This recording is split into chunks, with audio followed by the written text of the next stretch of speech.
நமஸ்தே. இன்றைய ஸ்ரீ பரஞ்சோதி பகவதி பகவானின் அற்புதத்தை பார்ப்போம். என் பெயர் பூர்ணிமா ஜகலதா. நான் தமிழ்நாட்டின் ராமாபுரத்தின் மாவட்டத்தை சேர்ந்தவள்.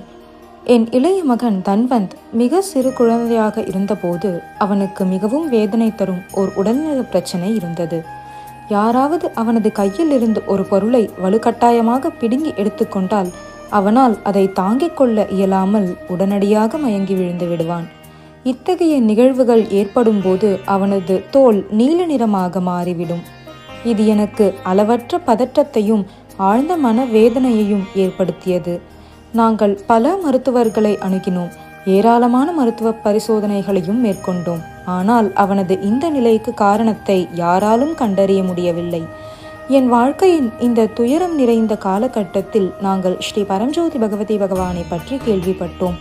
நம்பிக்கையுடனும் ஆழ்ந்த விசுவாசத்துடனும் நாங்கள் ஒன்னசாலயம் சென்று தரிசனம் செய்தோம்.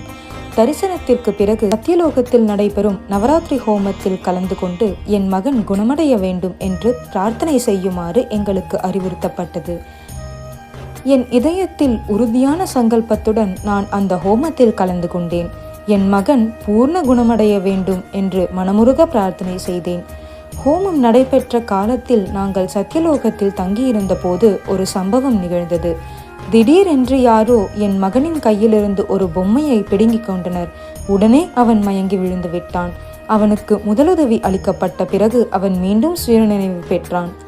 தரிசனத்தின் போது என் மகன் இத்தகைய பாதிப்புக்கு உள்ளாவது இதுவே கடைசி முறையாக இருக்க வேண்டும்.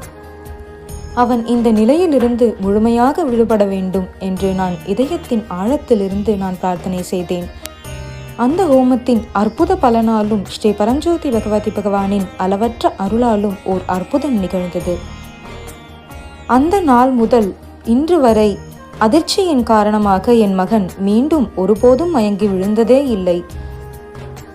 அன்று முதல் ஸ்ரீ பரஞ்சோதி பகவதி பகவானே எங்கள் வாழ்க்கையை வழிநடத்தும் உன்னத தெய்வமாக திகழ்ந்து வருகிறார். என் நன்றியை வெளிப்படுத்தும் விதமாக நான் இப்போது சேவையாற்றி வருகிறேன்.